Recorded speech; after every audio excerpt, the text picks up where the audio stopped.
IVM.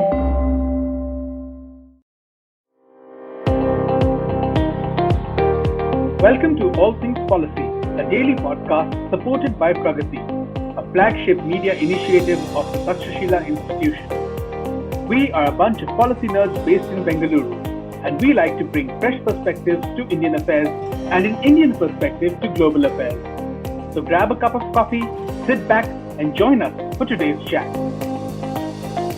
Hello, everyone, and welcome to a very, very special edition of Takshashila's All Things Policy podcast, because we're going to be discussing something extremely important, which is the theaterization of India's armed forces, something which has been talked about and has been planned and has been envisioned for close to 25 years.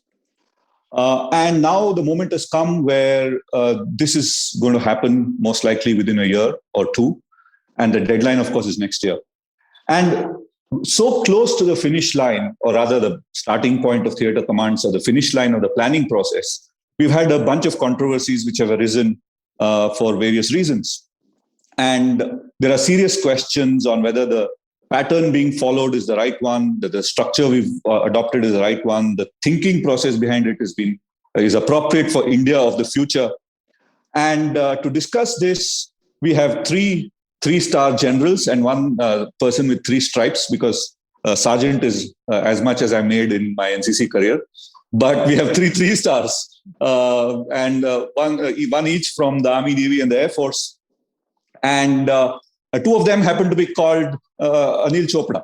So this is just an amazing coincidence, but it's great fun. It's going to make our life a little more complicated because we've got to figure out who's who. But the good news is the ranks can be used, and the ranks are very different. So may I introduce you all to Air Marshal Anil Chopra, Vice Admiral Anil Chopra, and Lieutenant General Prakash Menon. So I think we can't hope for a better group of people to discuss something like this. All of them have had a fantastic career in their own service. All of them have been known for cross-service thinking and espousing cross-service thinking and jointmanship in ways that I would say in many ways which were ahead of their time when they were in service. So it's a fantastic group of generals we have today. And we will have this conversation. So may I first ask Air Marshal Chopra, what is it that the Air Force has always been concerned about? Because it's an open secret that the Air Force has been the one which has been most concerned about theatre commands, right? And what is it that has been always the Air Force's worry? Thanks, Nitin, for inviting me for the discussion, and a pleasure to be with old friends, General Menon and the namesake Admiral Anil Chopra. Let me start with a very positive remark. The Air Chief has said it, IF is not against theaterization. And I must tell you that I'm personally not against theaterization. So with that positive note, but a statement by someone who's actually driving the theaterization and the jointmanship has brought to open the thought process and the fear about lack of understanding and concept of air power that has been in minds of some people for decades. In one sentence, I think we have negated the advances in war fighting that has taken place since World War II, and the huge question mark that is about the intellectual underpinnings of this entire process. IF has been sensing this feeling at various levels ever since independence. As you mentioned, it's been there, it's been hidden, but it was only with some people, and most mature people were sort of very sensible. World over, the Air Forces are playing a decisive role, and the statement that IF is basically a support service implies it has little or no other role. The actual fact is that the Air Forces are highly offensive elements, and they must be applied and employed deeper in the enemy territory. So real jointness has been somewhat lacking, and therefore it's very important that whatever structure we make, the jointness actually increases and also the capability increases. I must give you two quick examples. For most wars since independence, the Army normally did the planning of the war and often did not keep the Indian Air Force and many times not the Navy in the picture of what was going on because the battle was to be on the ground. One of the most qualified Air Chiefs, P.C. Lal, who was Vice Chief during 1965 war and later Air Chief in 1971, said that the Army had its plans. They selectively shared it with the Indian Air Force, and in many meetings, even at the chief's levels, the naval chief was not even invited. So, with this little background, need to treat whatever we do slowly. We already have one Andaman and Nicobar Joint Services Command.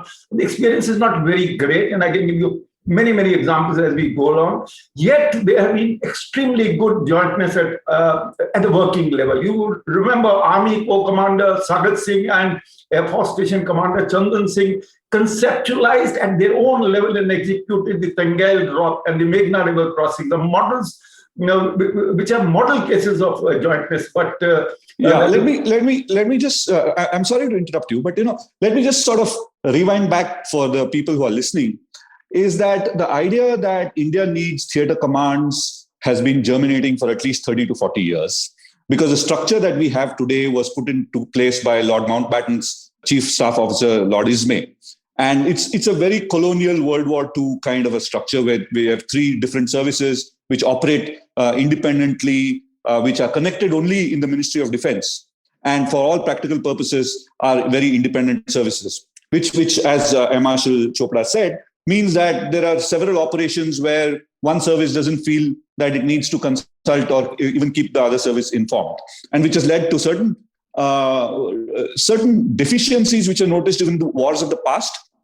And it's certainly true that for the wars of the present and for the wars of the future, we just cannot afford a structure where you have three different uniformed services which are practically independent armed forces with their own commands, with their own procurement, with their own processes, with their own training and their own organizational culture. So most modern armed forces have already made that transition to a joint command structure where, although there are three services which have their own unique roles and responsibilities, they operate as a single armed force.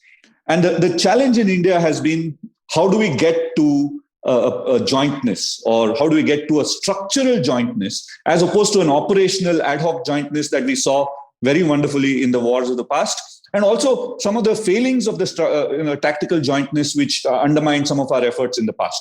So, Air Marshal Chopra's point really is that the Air Force has been concerned because the predominant role of the Army in planning and carrying out many of the wars in which India has fought means that the Air Force has been deprecated as a service, and its role and air power as the utility of air power in modern warfare has been misunderstood, not understood at all, and certainly deprecated. And the remarks which he referred to really are of General Rawat's, the CDS General Rawat's point that the Air Force is a support arm, just like artillery, which I think is a comment which went way too far. And I don't know whether if it betrayed planning, the planning mindset, or whether it was an off-the-cuff remark.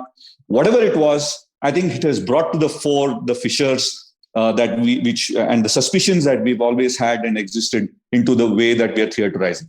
Now, can we go to Admiral Chopra, who's really is from one of my favorite services. I have to betray my own personal leanings here. I'm a very Navy guy. Okay, I like Navy because I like maritime power, and because maritime power includes air power, it includes sea power, and it includes land power. If there is a service, which kind of power which I like, okay, this is my personal bias. So I just want to get Admiral Chopra to weigh in. What has been the Navy's view of theaterization? Many thanks, Nitin. I'll try and not keep your bias in mind and not take advantage of it. But let me say at the very outset that I am not for theaterization. In my view, neither joint operations nor convergence of planning require rigid, vast organizations like theaters, which are industrial age organizations in today's modern battle space. Now, this is a vast subject. In a very short time like this, it'll be very difficult to cover all the facets for all three of us. So I thought I'll make my point clear. Now, there is certainly, why do we talk about joint stuff? One is, finally, it all boils down to joint operations. And of course, that is what you want to do. Now, what you need for joint operations is a subject altogether. But every time there's an issue of operating jointly, we don't have to reorganize. Every time there's a problem, don't reorganize. It's like setting up a committee for anything, which you have a problem for. Reorganization is not the solution to, in my view, to the problems that the Indian military edifice faces today. There are far greater concerns. And my biggest problem at the moment with theatre is, hypothetically, if it were to come into effect, it would both destabilize and polarize the armed forces at a time when the Chinese border is alive, when Afghanistan is getting live, and when the pandemic is not over. Surely our timing can be better.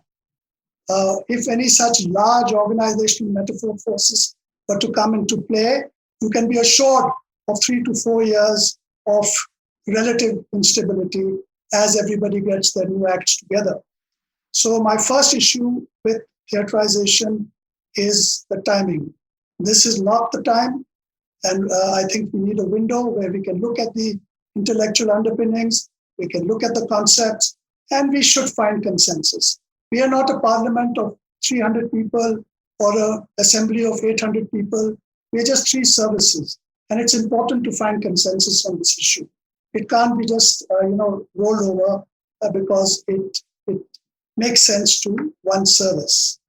And do I have some time to just say one more? No, because we'll come back to you. Because what I want to do is I want to accuse General Menon. Yeah. I want to accuse General Menon on behalf of the other 2 officers here. Is it that the army has been so dominant in the military thinking of India in the past, several decades since independence, and maybe even before that? Is it so much that our preoccupation with continental, wars across the Himalayas or across our western western borders, has it made the army so self-centered that it ignores that there is air power and there is maritime power, and then there are other theaters probably which might be important in the future? Actually, the problem which you're stating does not come from the army itself. It comes from a political orientation of what is clouded by threats which are more continental in nature, at least as visualized till now. And obviously, that means that land power, which the army represents, has been the preponderant instrument of statecraft used by politicians. The fact remains that has clouded India's political vision of what military power is about, because that is what we should talk about. It's not about whether the army, navy, or the air force. How do we actually make India's military power more efficient in the geopolitical situation which India finds itself? And I think from that point of view, unless there is a change in the political vision of military power itself, we cannot really say that it is the army. Army just follows what the politicians actually tell it. And that is where the deficiency right now is. But what has changed was the political mandate. That now there is a political mandate which says that you put your act together and see how military power can be made more efficient. And one of the things which is apparent to us is that you have 17 commands which represents different services, all in disjointed areas. Everyone plans separately, right from the planning process of procurement to operational planning. And to say that we do not need to change, I do not agree. But the point is, which Anil makes, or Anil, the Admiral makes, about timing is a different issue altogether. Timing is not what we are now looking at. Timing is whether we should change or not. And I think that change is necessary. And because of the fact that India has been sea blind, and therefore it has always paid that price. But now we should realize that the maritime arena has risen in importance, that we need to change the way we look at military power. So army is an important component of military power. Army cannot claim it is supreme. Army is one among the many instruments of military power. There's nothing which army can say is more important than the other because it is determined by context. And I think what we're missing out here is any service claiming supremacy.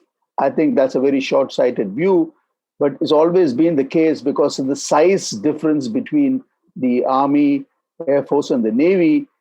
The others have felt that these guys given us a short shrift, and history tells us that they've also had a bad deal. And what Air Marshal Lal said about the 1971 war and the fact that the Navy was not invited in many issues is just a statement of fact.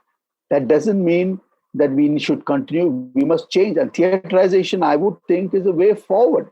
But nobody can claim supremacy. And that's the point.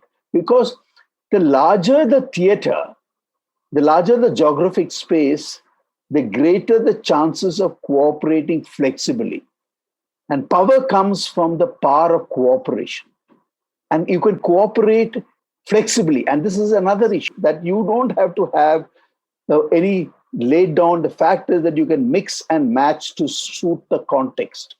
And theaters provide for it. That is why theaters are responsible. Okay, well, if I have to ask you a related question, what do you make of the current controversy, right? Because see, a lot of us, I have been pushing this idea of theater command since at least 2007, right? And when I sort of understood what the issue is, and many of us have been pushing this idea for much longer. But now that we are so close to the actualization of that idea, we have this controversy. So what's the pain point here? What troubles you? The pain point here is the fact that it's very obvious that the statement of the CDS definitely is unwarranted. It really is professionally very disappointing to me as an army officer. He's a CDS. He doesn't represent any service. He actually represents the military there. And it looks to me from his statement that he was actually representing the army against the Air Force with that statement that he made. And that is not a view which you should have from the top. And therefore, okay. Since General Rawat is not here, let me be his advocate. Okay, let me now put on a hat and let me try and think why General Rawat might have said that. Okay, let's assume that it's not a slip of the tongue. It's not sort of a throwaway remark, but maybe he really meant it. Would you say that India's strategic thinking, at least at the highest political levels, has taken a form which does not see a broad geopolitical role, but rather defending the perimeters of our land boundaries and internal security? So if you look at what preoccupies us, it's basically what's happening at the borders and what's happening just within the borders and the hostile acts of our neighbors within our borders. So if our strategic imagination is that of the boundary and what's happening just inside and just outside the boundary, then isn't it true that General Rawat has a point that, Air Force is just, you're not going to send your air fighters into, 500 kilometers into enemy territory or whatever? I think the fact that the political mandate was about theaterization itself reflects what a strategic imagination was. And definitely that was not the narrow one which you're talking about. What is problematic here is that the person who's supposed to implement it obviously has a strategic imagination which seems to be narrow. And that's unfortunate. It doesn't seem to be in consonance with what the political mandate is. So to say that the Air Force is supporting arm is completely unacceptable, it's unprofessional, and I completely disagree with that. Okay, let me go to Air Marshal Anil Chopra. How would you react to that same thing? In the sense that if the strategic imagination itself is limited, then why would we want to look at the Air Force as anything more than a support role? Yeah, I will explain to you very briefly. Air power and to some extent the maritime power are to be used in offensive far-off roles. Air Power does have three main roles. One is to launch offensive. Every war, let's take 71 war, major war that we have fought. Indian Air Force and for days and days has gone and struck the farthest airfields of Pakistan.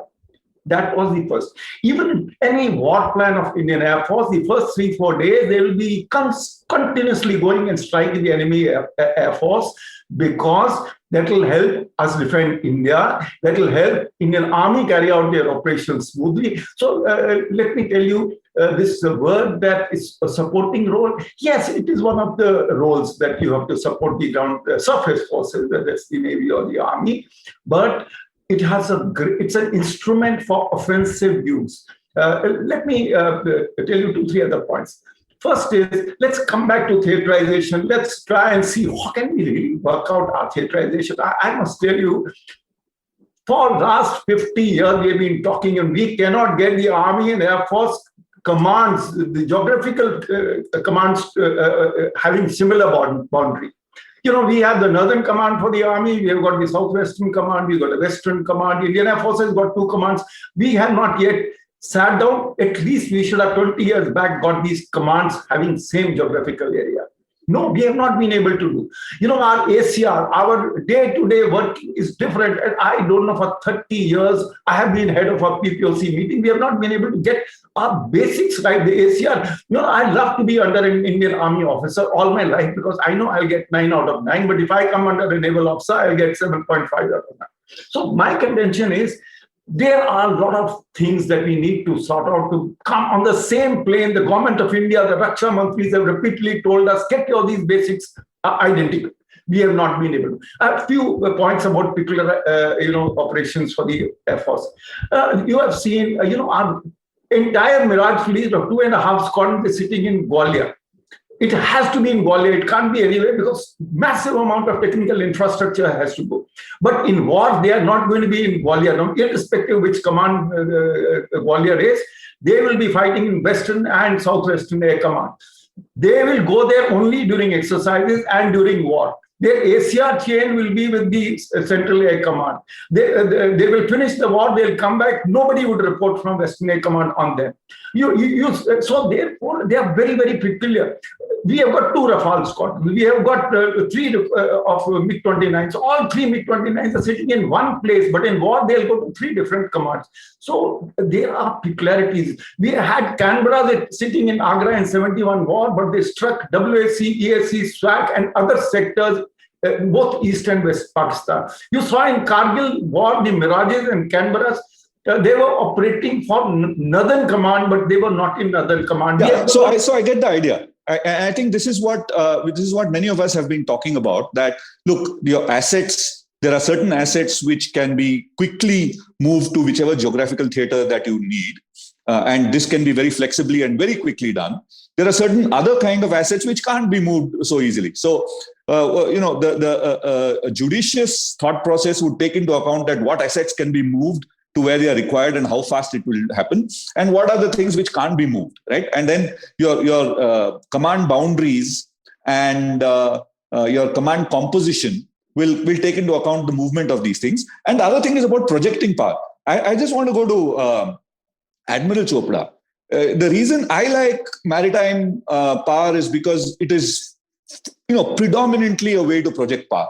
And it's a way to project power at all times, not necessarily at wartime. Air Force, you can, if you fly a fighter jet, far away from home during peacetime, people will be suspicious. But you can take your flotilla, you can take one ship or many ships anywhere around the world, and it's not necessarily seen as a hostile act. And then when you want to be hostile, you can very easily, turn that around into a hostile thing. Do you think that? I mean, I want to take you on what you said, that we don't need theater commands. But how would you do power projection as a nation if you don't have theaterization, if you don't have the kind of assets that you need to do power projection? I mean, I can't imagine how we would be able to do maritime power projection if we don't have an amphibious force and an expeditionary force sitting in support of that, whether it's supplied through land or through air or through the boats. So you can't necessarily have power projection without theaterization, right? Nitin, I'm not too sure whether I agree with that. And I'd like to, as you may have noticed yourself, our discussion so far on theaterization basically brings the Army and Air Force into play.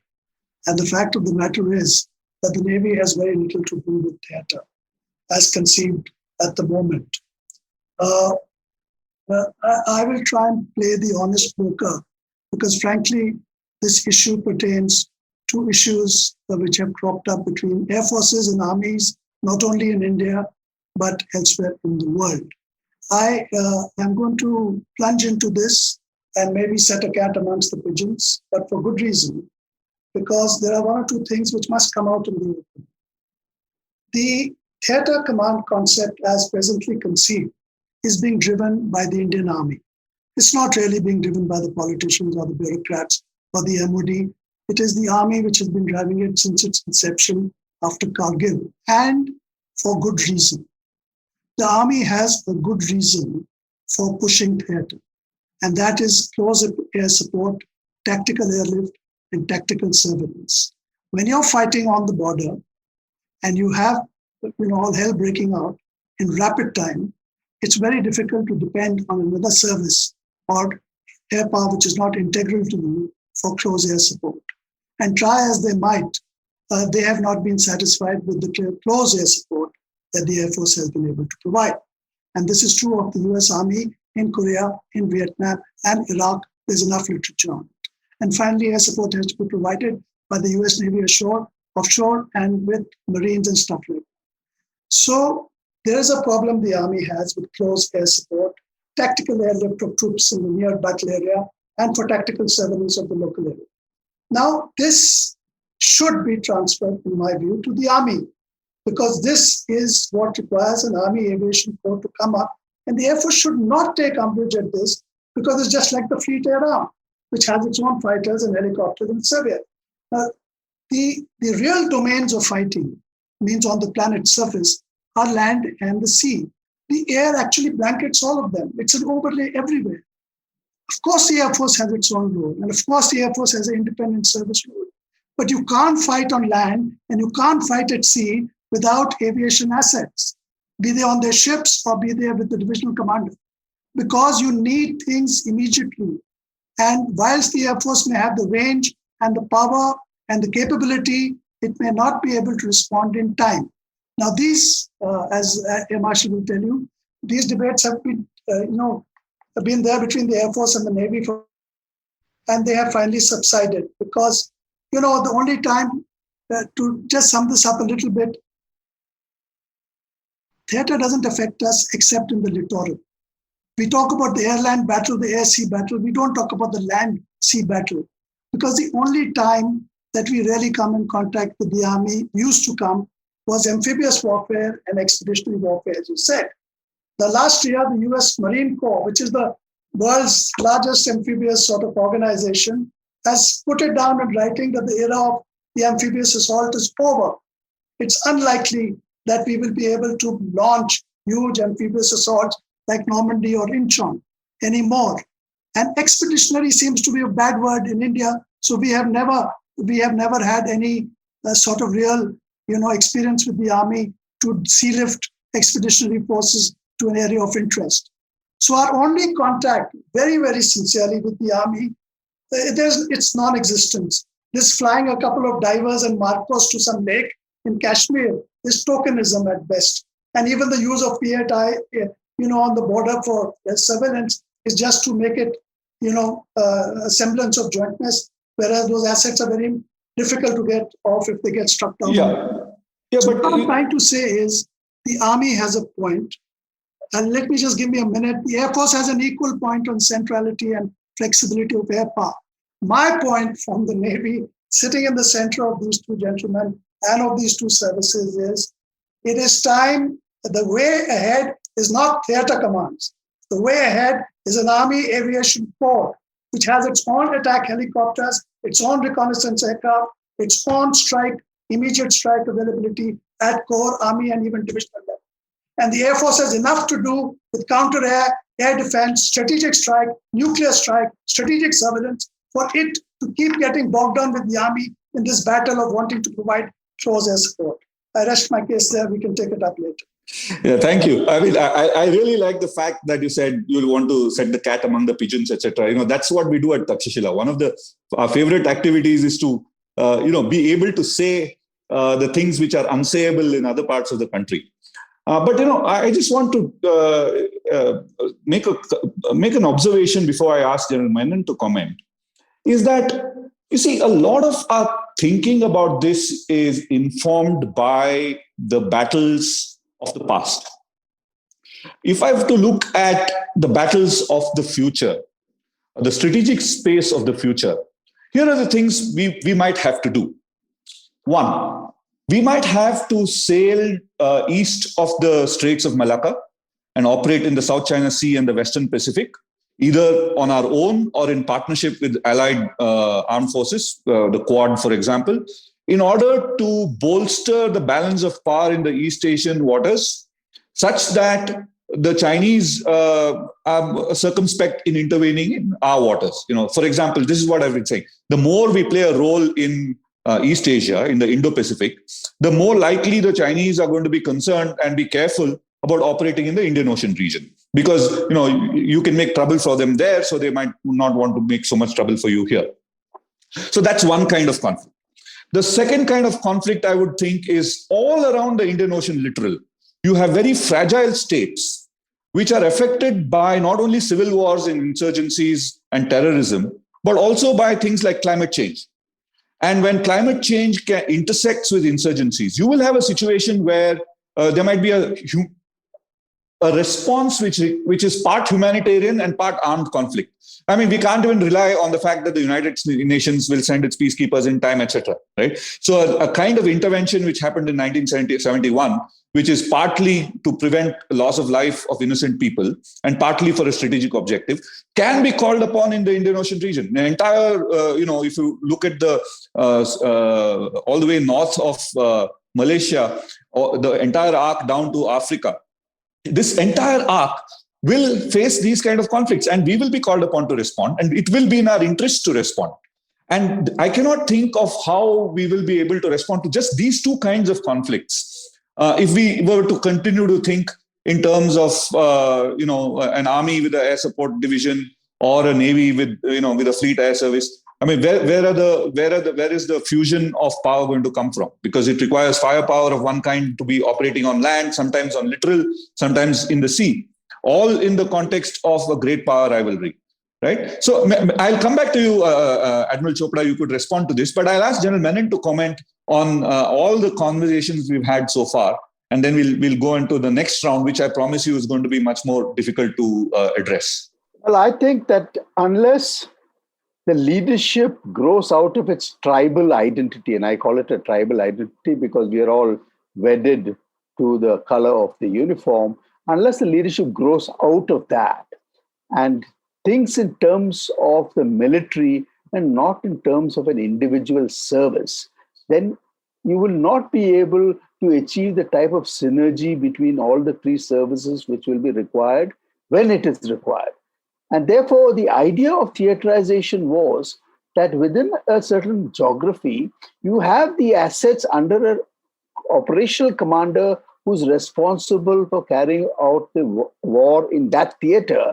And resources can always be shifted from one theater to another, depending upon where it is required. The issue of ownership, that it belongs to me and nobody else, is what we have to finally get over with. Because it is not about, it's mine, I can't give it to you. That only I need it, you don't need it. Unless you get above that level of thinking, we will continue to fight at the lower levels that I want my own stuff, you can have your own stuff, and then we will work together. Okay, can I just interrupt you there? Okay, and I want to throw the ball back at you. Is it that the army has been in the counterinsurgency mode for 3 decades? So much that the army's thinking, and therefore the political leadership's thinking, is largely counterinsurgency plus, that we are not able to look beyond counterinsurgency plus the proxy war kind of a situation and look at beyond that and for power projection. Is the army responsible for this? No, the fact remains that our prolonged deployment and counterinsurgency obviously has colored your way of thinking, it's weighted it. But we are now talking about how do you prepare an effective military instrument for a nation like India in the geopolitical context that is likely to find itself. That is the context in which we have actually to deploy and employ military power. So the point is that unless you frame that context in its holistic way, you cannot talk in the parts. And unless we talk about the fact that all three services must think about what is the highest level of war that we will have to fight. If we can think of that and then work that out, and therefore for that highest level, we require to do a certain number of actions, whatever way that we want, this has to be joint. And since there is so much of uncertainty, flexibility is the name of the game, that we should be able to move things, employ things flexibly. And I think that theater just makes that possible because you have one theater commander who doesn't own everything. It might be located in it, but then somebody at the top who can look at the entire national effort and move things around. So the moment you have narrow silos, you can never cooperate because he'll claim ownership. This is mine. I can't give it to you. That is the problem. And okay. Therefore, Now, yeah, I just want to make a point before I throw this open to Air Marshal Chopra and Admiral Chopra. Is it that the human resource dimension here is that you have so much tribalized it, as you said, and even within the service, that we don't feel that officer who's wearing one color of uniform will be a fair, responsible, understanding, and strategic leader of people who are other colors of uniform. So is it that we've reached a point where we just don't trust people who wear other colors of uniform? And that animates a lot of this debate. Maybe the Air Marshal can start.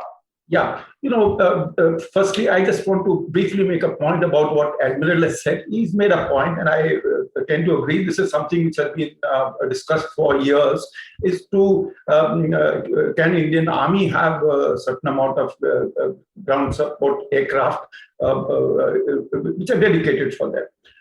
Of course, if the country has enough assets, why not? Everybody can have any amount of aircraft, any amount of helicopters. But Indian Army already has more helicopters than Indian Air Force, so it's okay. You're not. The point I'm making is, country has a finite amount of money that can be given to the services. If the country has a lot of money, the army can say, okay, I need aircraft much more than the tanks. My budget is fixed. The country can't give me more. So they can buy aircraft. My point is, in the Indian Air Force, the only aircraft which is dedicated strike aircraft, which is a dedicated deep strike aircraft, we cannot do close air support of any significance, is the Jaguar. Every aircraft from MiG-21, Bison, LCA to all will be changing roles every other day. A Bison squadron in Bathinda will carry out for the first 3 days cross-border strikes to take off some of the front line airfields. Thereafter, they will be available for air support missions for the army. And they will also be doing air defense duties, which will be ORP duties or whatever we call it. So I leave it at that. 3 AWACS is what country has got. Only 3 AWACS. All Army, Navy, and Air Force operations will require support of AWACS. We have 2 indigenous AEWAC. We have a total 6 FRA aircraft. All 3 services will require a certain amount of electronic warfare support. Yes, each service must have an electronic warfare. US Navy has got a huge fleet of electronic warfare dedicated aircraft. They have dedicated AWACS, AEWC aircraft.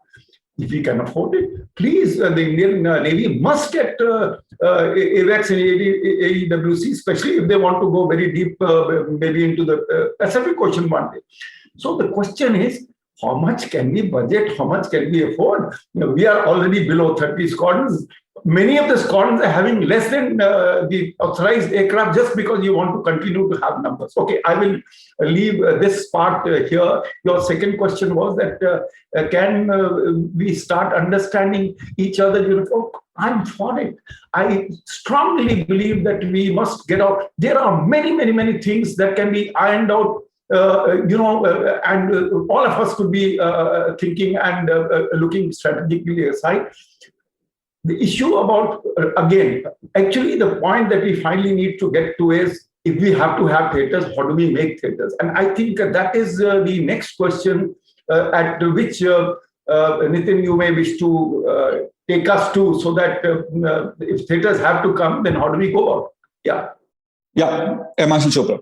So what I wanted to say was, if you noticed that money has found its way into our conversation. And much of what we are now doing, at least in the last 20 odd years, is supposedly because of lack of funds. The defense budget has been reducing in persistent terms for quite some time. Now, when money is short doesn't mean you start doing things which you will regret when money is available. And once you set some things into motion, which can't be turned back, then you will regret. Firstly, I am one of those who believe there's enough money for India to be able to spend 3 to 4% of the GDP on defense. The fact that there are political prioritizations other ways is fine. This is only a military viewpoint. Because I do believe that if we have a problem, which we have on our periphery and elsewhere, we have interests all over the place, then we need to spend more. Otherwise, we will keep taking decisions like these, that there are 19 commands, it's too much, save money. Theatre is being sold because of saving. Centrality by the Air Force is being sold because of saving. Everything that goes to the government with a saving tag is bound to go through.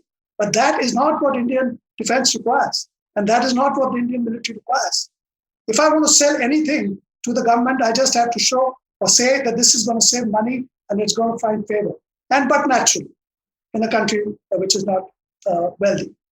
But this should not, money, this immediate lack at the moment, should not take us into directions which we will regret. And Theatre Command, because it's going to save 19 commands, like there are 30 states, do we want to make it one state? Or there are 400 different, I can name many things, which we want to say that somehow it comes to the services, when it comes to the military, there is this thing, 19 commands we must save. And, we must have prioritization, optimization. Nitin, this could be another talk altogether, but the biggest threat to the Indian military today is this prioritization and optimization phrases which have crept into all decision-making with respect to the military. And that is very difficult. I'll give you an example and I'll stop there. In the Navy, I could have 2 aircraft carriers and the government say prioritize aircraft carriers, good power projection, leave the minesweepers for the time being. But you can't, because for those 2 carriers to leave Bombay Harbor, you have to have those minesweepers. I cannot prioritize or optimize between aircraft carriers and minesweepers. It's the part of the way I fight war. So my first point was, let's not get funding and money into this as the basis of decisions which we make. My second point, and which was partly what you asked and which got carried the field, the big problem, and you asked it in different ways, and Prakash didn't really answer it in some ways, maybe he can. It's not just the political class whose vision is defending the borders and defending the internal security of India. Of course, those are the higher priority. If the Chinese are knocking on your door, it's unlikely that you're going to be worried about what's happening in the southern Indian Ocean. And we all know, it's been said in million webinars, that is the Chinese game plan, to get you focused on your northern borders. Your attention, your money, your focus all on the northern borders and away from the sea, which is the only place that they are vulnerable and weak. And it's happening. It's not because people don't recognize it, because there is no other option. At the moment, the Chinese border is definitely of more concern than some of the things which may be going on in the Indian Ocean. I'm Indian enough and military enough to recognize that priority. But prioritization and funding is something I worry about. One thing, because you said you're a maritime guy, and I must reiterate what which Air Marshal also said. By their very nature, and especially the Navy, we are offensive, mobile arms of the military. We are always offensive maneuver. We don't defend coastline.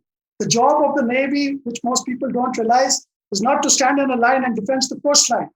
The Navy strikes out deep into the ocean, finds the enemy, brings him to battle, and destroys him thousands of miles away, sometimes from the homeland.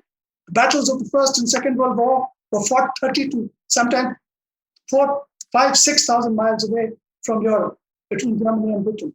My point is, and I'll cut it short here, that the entire mindset, both political and military mindset, seems to have become defensive and static.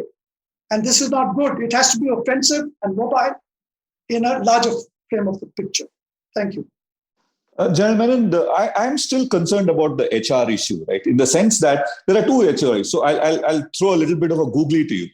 Because the first HR issue, which I asked the Air Marshal and the Admiral, is about whether inter-service trust exists to an extent that people feel comfortable operating together. And the second is to turn the Admiral's question on its head and say that although theaterization's purpose should not be cost-cutting, the purpose of theaterization should not be to save money. The purpose of theaterization is to get more capability, right? To address the security threats that we have of today and tomorrow. But in doing so, would there be opportunities for cost cutting in terms of a leaner armed forces, getting more capital equipment instead of large numbers of boots on the ground? And you're an infantryman yourself. So usually this means that we have to cut down on the number of infantry. Ultimately it comes down to that, support services, infantry, and then comes on to more capital intensive kind of units, right? So do you see this? First question, the HR issue is comfort level between uniforms. Second question, are we ready to be, to use a more nice, to use a nicer euphemism, are we ready to improve the teeth to tail ratio? As far as the HR issue is concerned and the comfort level is concerned, the idea of, it'll always be challenging, but the idea would be to maximize integrated structures where people work together. When you keep them separate, and Indians are very easy to actually acquire identities which are not easily dissolvable. I mean, if you take the MEA for that matter, it's completely got IFS people. Anybody from the outside finds it very difficult to actually survive there. Or if that's what is happening to the MOD, which is an IAS preserve, and you find the military man going there, will now be problematic. But in the long run, the more integrated structures that you have will never resolve, but at least it will dissolve to some extent the problem of working together. Because the point is, understanding will increase. And as the understanding increases, your idea of what the other guy really requires, what his problems are, will also be able to make functioning and operating together easier. Because I must say one thing, that they operate in different geographies. And those geographies cannot be just ignored because they have their own physics. They're completely different from each other. That you cannot override by saying that you can make it joint. That physics of those geographies remain permanent. So while you recognize that, the main thing which I would like to say is the HR issues is about jointness between the leadership. It is not at the tactical level. The tactical level will still have to have pilots in the air who are trained in a particular manner, or sailors at sea, or you will have their landlubbers walking in the mountains. So that is not going to change. The point is, how do you put all these orchestras together, plan jointly right from the beginning, and execute it in the most coordinated manner possible? That can only come when there is a fusion of understanding, which is the basic HR issue. And that is why we very early in India's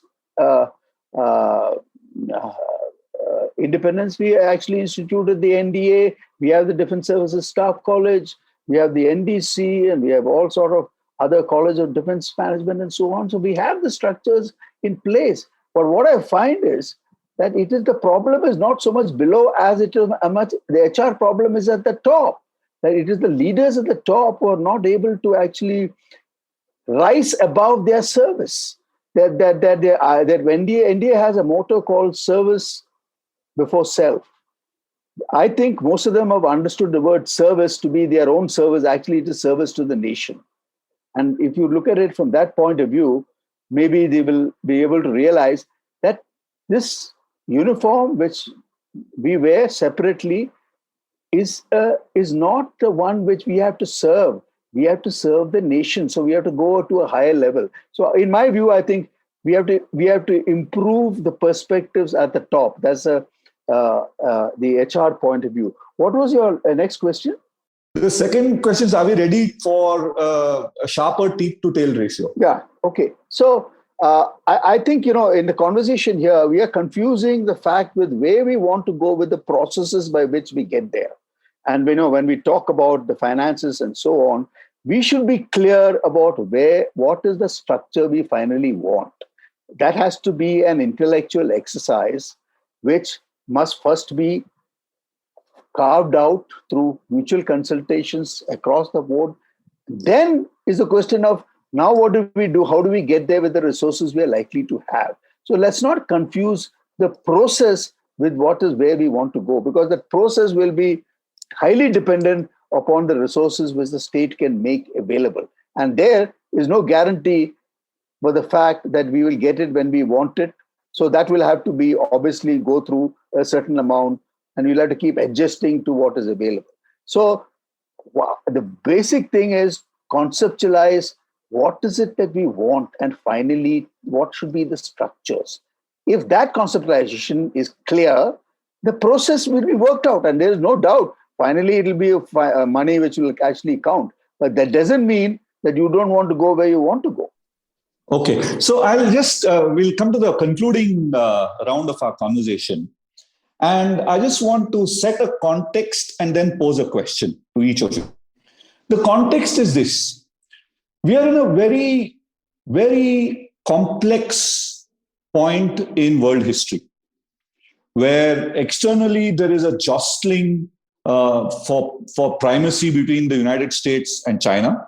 And the challenge from China is going to be sustained and over decades. And it is the kind of civilization that can mount a sustained challenge for primacy and try and overthrow the United States as number one. In parallel, we have the information age, which has supplanted the industrial age. So everything that we, including the way we do politics, has changed profoundly in the last 10 to 15 years. It's unimaginable. The pace is unimaginable. So everything is being informatized. Technology is playing a role in everything. To the extent that cyber warfare, space, and these are the new dimensions where warfare is being thought about and taking place. And the rules of, for example, cyber warfare are extremely different from physical warfare, because even as we speak, there is cyber warfare going on. So hostilities are 24/7, every second, every moment, every part of the globe, every part of the network is a site for hostility. Similarly, space brings in a different dimension where your ability to look at the world, to look at the battle space, to protect your core networks is all linked together with that of your adversary, because junk in space can take out everybody's assets. Of course, then we have nuclear, which is a very different, but I would still categorize it as a conventional kind of warfare, because it involves physical exchange of ordnance. Now, this is the context in the world.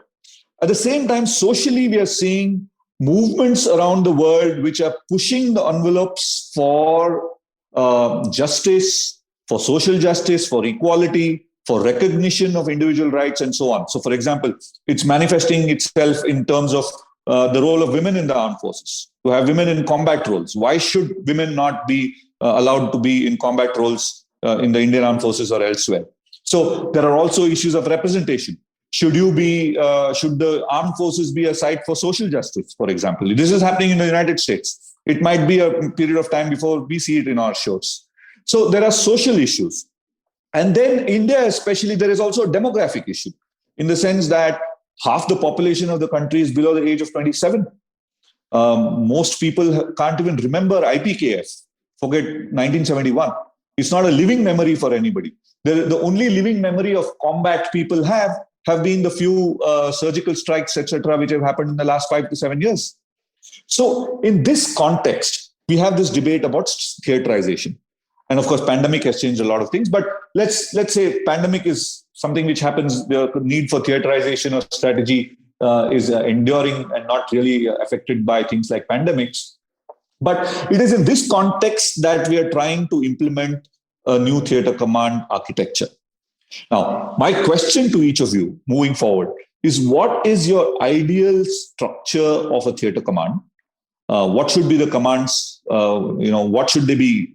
How should the commands be structured, and why should they be structured the way they are? And what's the way forward to achieve them? Now, I'm asking you to say this within 3 minutes each, so it's not going to be easy because this is a book length or a report length treatment. But if you could summarize the key aspects in 3 minutes, which will also help our viewers and everybody else concentrate their minds and get to the heart of the issue. So the Air Marshal first. Yeah. The size of the theater must be linked to the threat and assets available. Now, you call it theater, we remain in the same structure, or we come to some other name. If China's Western Theater Command is larger than India, it geographically covers and has nearly 10, 12 countries as borders to Western Theater Command, and some of them are threats, India should face up to this Western Theater Command with all its might. That means it must have assets comparable to what the Western Theater Command is going to happen. So that is my first statement. Second, whatever theaters we must make, they should be joint theaters. You can't give them names like land theater, maritime theater. I strongly feel that the concept of air defense command is a bad concept. You cannot have a theater who's supposed to have its own complete assets with it, both offensive and defensive, has an air defense command which is sitting on top of all these 4 or 5 entities that we are going to make. And there is going to be total confusion because there will be air defense assets with this guy. He'll be doing an air defense mission. He might be doing an escort mission. Total confusion. So I think even General Menon has written about it, that the concept of air defense command is a bad concept. I feel that whatever we do, whether we want to make 1, 2, 3 theaters, it should be composite theaters with fair amount of assets, and there will be a significant amount of air assets which will remain, centrally controlled because they will the assets are not there. And my last point on this is that we have had joint structures already. We have got SFC, we have seen ANC, we have seen IDS. We have a model. You cannot say this will be an army-centric theater. This will be a Navy-centric theater. Every theater is a joint theater. The command will be rotated. Every post will be rotated. There will be enough people in each service.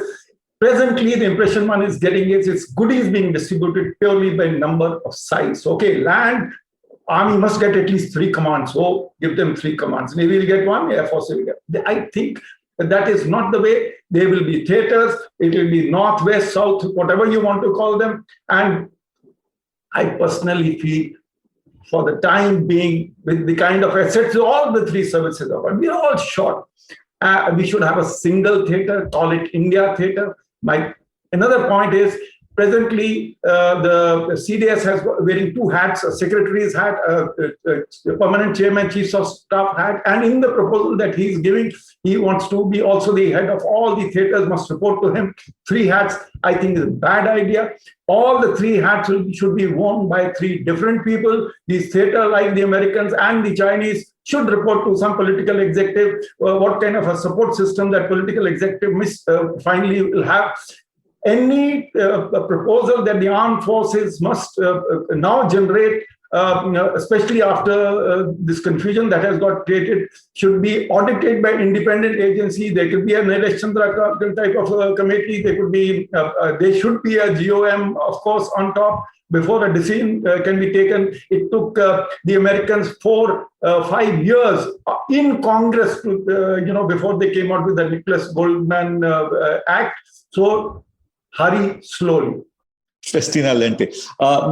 Admiral Chopra, I know you have said that you don't like theatre commands, you're against it. But let's say someone puts a gun to your head and says, you've got to do this. So how would you do it? Yeah, so I think I would agree with the Marshal there, that if there are going to be theatres, they can't be based on the number of people in different services. It's no secret, and I'm sure the General will agree, the army is preponderant in India because of pre-independence issues. The British Army was there. There was no Navy and Air Force. And for wanting everything to be done in that ratio of 3:1 makes it very difficult. Even when the Integrated Defense Staff was being set up, the Army insisted that the staffing would be 3:1. From their point of view, it made sense because they got three times the number of people. But that's not the way joint structures are meant to function. They're meant to function 1:1. The Air Force and the Navy just don't use that much manpower on their air and maritime platforms. The Army will always have manpower. But in the States and other places, there was at least a semblance of parity. Here, there is not. And therefore, what we are finding, this particular theatre command thing that we're hearing about, I don't know the details, seems completely off. Because let me give you 2-3 things about theatres. There's a lot of confusion between theatre, region, front. There's a lot of confusion between command, theatre, unified, combined, even in the military. The underpinnings are not okay. And if you know, the Americans don't have joint theatre command.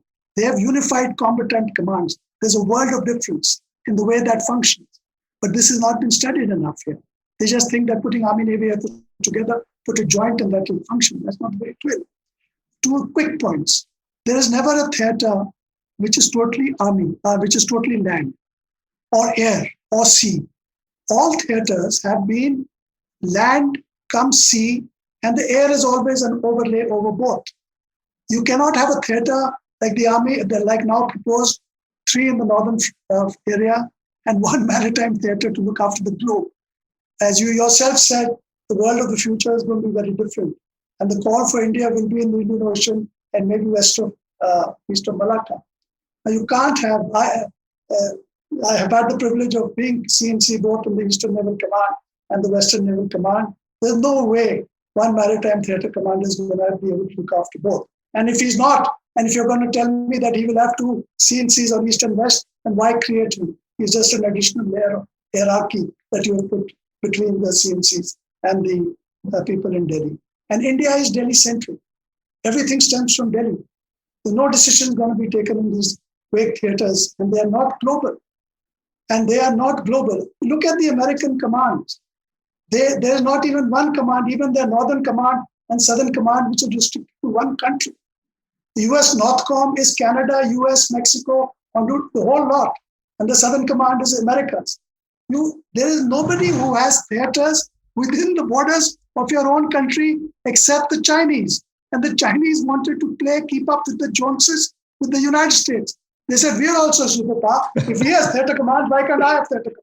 And he's changed his regions into theatres and done very little else. And if you read carefully, it's created a lot of confusion in command and control in the Chinese setup, which still exists, including command of nuclear boats at sea, submarines at sea, jokes apart. So what I'm trying to say is, what is this business of theatre? If it is to be shoved down my throat at gunpoint, then yes, in India, there should be just 2 theatres, Western theatre, Eastern theatres. All land and sea areas of the West to one side, all land and sea areas of the East to one side. Hypothetically, the Navy commander in the East is responsible for all waters from the East coast of India all the way across the Pacific to the West coast of the United States. And vice versa, the guy on the West, hypothetically, if we ever get there, all waters to the west of India up to the East coast of the US. You can't do it any other way. So if I have to have a theatre, it has to have an Eastern theatre and a Western theatre consisting of an Army component commander, an Air Force component commander, and a Naval commander. and the commander to be rotated amongst all three services. Whereas theatres which are totally maritime, I must say, whether it is PACOM or whether it's Andaman Nicobar, will have to be looked at in a different way. Because let's not fool ourselves. Making a chap do a course for 6 months is not going to get him domain knowledge. If I go and do the Army Higher Command course, I will not have the domain knowledge to be the theatre commander of the northern border. That takes a lifetime of domain knowledge. You don't get domain knowledge by doing courses of instruction. You get domain knowledge by going out into your domain, seeing the hassles of the domain, fighting in that domain. So there are issues and issues. This is a very good start to the sort of conversation that should be had across India, at least amongst the strategic community, as to what are we doing? What is a theatre? And to start with, why are we just making 3 theatres, land theatres to the north and 1 maritime? Yeah, I just want to bring General Menon in now. What would your favorite structure be? I think first let's get purpose very clear. The purpose is to have as large a structure of theatres as possible so that it will facilitate flexible cooperation. I think if that is the conceptual underpinnings, then threat and geography should be what drives those structures. And if you look at these 2 issues, we have a threat against China, a threat against Pakistan, threat from China and Pakistan, and then we have a maritime domain. Now, we must never forget that continental India is also a space which requires to be responsible for these theatres. So, because of the nature of India's internal geopolitics itself, the theatres cannot just be responsible for what is external to India's boundaries. They have to flow from the internal boundaries, state boundaries. For that matter, if you have, in my view, the ideal would be to have 3 theatres: the Northern Theatre against China and Bangladesh and Myanmar, and the Western Theatre against Pakistan, and a maritime theatre. But why I would say one single maritime theatre is problematic is because you must also be responsible for continental India. A maritime theatre, which is single in nature, who will be responsible for the continental space? And that is very important because we are going to launch from that continental space. The theatre commander must be in control and he must be in charge of what is in that continental space. So you can't segregate it that the maritime theatre commanders only go look from the shorelines outward. No, it doesn't work that way. And therefore, in my view, we would have to have 4 with the maritime theatre divided because of the continental problem. Although I would still prefer that a single maritime theatre would do. That's one point. The other point is that as far as the issues about who should be the dominating, who should be in charge, frankly speaking, these are lower level issues which must come after we decide what are the structures in place. And the government of India is not going to sanction any more 3 stars, at least. All those 3 stars which we have, the numbers will get accommodated quite easily within these structures. What they will have to do, in my view, is to make the theatre commanders 4 stars because they will have to be equivalent to the chiefs also. And maybe, as I would agree with Air Marshal Chopra, the problem now is that he's wearing 3 hats, the CDS. He's the head of department, he's a CDS, and he's a chief. But that, to my mind, is purely a temporary phase. We first thing which we need to do immediately is to get a permanent chairman, chief of staff in place. The CDS cannot be the one who decides the differences between the three service chiefs. We require a permanent chairman, chief of staff, which the CDS is at this point. I think we should now, at least as a first step, separate the CDS from the permanent chairman, chief of staff. When that happens, then that permanent chairman, chief of staff is the one responsible to arbitrate the difference between the 3 services. And it's all operational. Obviously, operations will also be driven by what are the logistics necessities and the technical necessities and so on. So I think what we are now seeing is this structural problem which has been created by the CDS wearing the three hats. And the first step in that would be eventually we'll have to have separate CDS, we'll have to have separate head of department, and we'll have to have a separate chairman, chief of staff. So that will be finally maybe come out to be. But now we are ironing out the structures. That is an intellectual exercise to be done not by people who are responsible to do it. It has to be done from the outside by people who are got time on their hands, not guys who are responsible to actually fight wars, fight conflicts, go on a day-to-day affairs where actually they're loaded. They have no time to think. We've got to do it quietly from the outside. They will consult the chiefs and whoever they have. And that is why, I mean, in my view, it will require to be embedded in the National Security Council Secretariat, preferably be headed by somebody with a military background who's also a politician. And then he will actually make his own team of experts who will interact with all these and come out with it. The chiefs and the CDS and the MOD, once that is approved, we only have to implement it. They can't start questioning that. That is where the problem is. The questioning has been done before. You can't do this process at the same time that everybody is fighting together and deciding. No, this has to be an intellectual exercise outside the realm of day-to-day affairs. It is not possible for the chiefs and the vice chiefs to sit and sort this out. It has to be taken out of that realm and decide. They can consult as they go along. And then once a decision, go to the cabinet, get an approval, implementation then will have to be done. Because implementation is a very complex process here. If you're not going to make this transition, it's going to be very complex. That expertise for this transition does not lie in the MOD nor the services. We'll have to get it from the outside. It's not going to be something we're going to do in 2 years. It will probably take at least 10 years to get something done. So we are now trying to do things immediately. I take the cue from the fact that one of the first, let's say the shots the CDS fired in the wrong direction was about this AD command. He announced it, I think, as soon as he took over. And he also shot at the aircraft carrier and saying, why do we need an aircraft carrier? Frankly speaking, that itself betrayed what the problem was. So we got to take it out of their hands, give it to an expert body who will have to decide. Thank you, Generals Air Marshal and Admiral. I would have generally said, thank you, general officers, but I think it would be extremely wrong to say general officers now, especially in this context.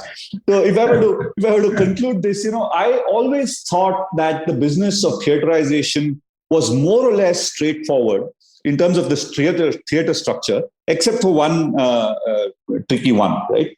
Because if you draw, from the center of India, if you were to draw an X shape, then anything north radiating outwards is a northern theater command. Anything westwards radiating outwards would be a western command. Eastward would be an eastern command, and southern would be a southern kind of command. And if you see, other than the northern command, which you would see, going up northwards, which is continental, all three other commands necessarily have to be 3-star. I mean, three services, because they radiate outwards. It doesn't stop at any point. You keep going westwards all the way. I mean, to the extent that we have geopolitical interests, and as our interests accumulate over time, that range will increase. And I thought the only troublesome question would be what to do with this niggly thing called the expeditionary force, which I have been a big supporter of. And as all of you say, is seen as a kind of a controversial word. Nobody wants to touch it.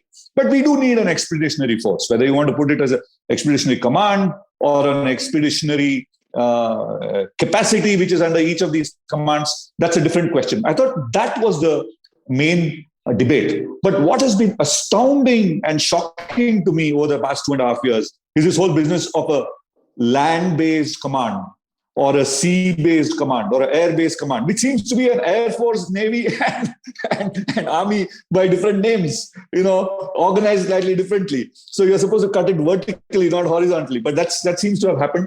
And I'm glad that we've had this conversation where we've been able to throw some light on the matter, not necessarily converge on an answer, because I like the fact that there was diversity of opinion among the three of you, even to the extent of do we need a theater command at all? And when thoughtful, experienced people like you have these views, it's clearly not something that we should just go out and say, hey, we're going to create an air defense command or a single maritime command or an air force is a supporting arm and so forth. So I think that there is a need for a deeper review. I just want to conclude this conversation by quoting very roughly from memory a line from John Arkilla, who I think is one of the most astute thinkers on strategic affairs, who wrote a book called Worst Enemy. So it was about how the Pentagon is its own worst enemy and gets into the way of its own effectiveness. And in that, he says that the armed forces are the only organization where your department is decided by how you travel to work. If you go to work in a boat, you're a Navy. If you go to work in an airplane, you're the Air Force. If you go to work walking or in a tank, you're the Army. And it just defies no other organization in the world designs its organization structure by the way that you go to work, using the transportation mechanism that you have. So on that rather flippant and probably non-serious note, I'd like to conclude this conversation by thanking all of you for the wonderful hour that you've given us. And I hope that the message which we've had in this long conversation is heard by the people who need to hear it, not just by the generals and the 3 and the 4 stars, but more importantly by the colonels and the lieutenant colonels who have many years of service and will be called upon to act on the consequences of these decisions during their service lives. So thank you very much. And we hope we'll have a wonderful outcome to these deliberations in the end. So we will make haste slowly. The Takshashila Institution is an independent, non-partisan think tank and a school of public policy. We have education programs lasting 1 semester and 1 year that are tailored specifically for people like you. They are all online and you can take them from anywhere. Admissions are now open for our 12-week graduate certificate program in public policy, defense and foreign affairs, technology policy, and health and life sciences. Visit takshashila.org.in/courses to find out more. If you liked our show, don't forget to check out other interesting podcasts on the IVM network. You can tune into them on the IVM Podcast app, ivmpodcast.com, or wherever you listen to your podcasts. You can also follow IVM on social media. The handle is @IVM Podcasts on Twitter, Facebook, and Instagram. And hey, if you'd like to dive into Takshashila's research on technology, strategy, and economic affairs, check us out at our Twitter handle @TakshashilaINST or our website takshashila.org.in. I hope you enjoyed that show. If you aren't following us on social media, please do. We're IVM Podcasts on Twitter, Facebook, and Instagram. Would like to thank the sponsors on the network this week, Cred, Ciet, and Global Victoria. Thank you so much for making this possible. On Cyrus Says, Cyrus is joined by the hilarious and extremely charming illusionist and therapist Suhani Shah. They talk about different aspects of magic like sleight of hand, mind reading, mentalism, and more. The Habit Coach completed 500 episodes, 500, and Ashton has a special message for us on the occasion. Do check that out. We had Lekini Desai, founder of the India Ethnic Company, talk to Varun Digirala about their story and the Hutke marketing idea that made them popular. On Naan Curry, Sadaf and Archit celebrated World Chocolate Day. They took us through the origins, history, economics of chocolate, and shared their memories. On Tere Mere Raste, Keshu Chaturvedi shares an interesting story from Leh. Check out an updated version of the Traveling Professor's Diary. It's now rechristened as Smarter with Sid. Same old brain filled with new stories and insights. This time, listening to know why you should keep things simple. And finally, check out Global Victoria Tech Talks. This one is in partnership with Global Victoria, the trade arm of the Government of Victoria and Australia. The edtech and gaming industries are booming in Victoria, Australia, and this series is meant to showcase that. And with that, I hope to see you again next week. Working Monday to Friday glued to your chair making you feel dull? Worry not. Get your 5-minute weekly dose of travel around the world with Postcards from Nowhere. Join me every Thursday as I explore the strange, obscure, and fascinating parts of the world and bring out facets of travel you may not have thought of before. You can find us on the IVM Podcast app, website, or wherever you get your podcast from.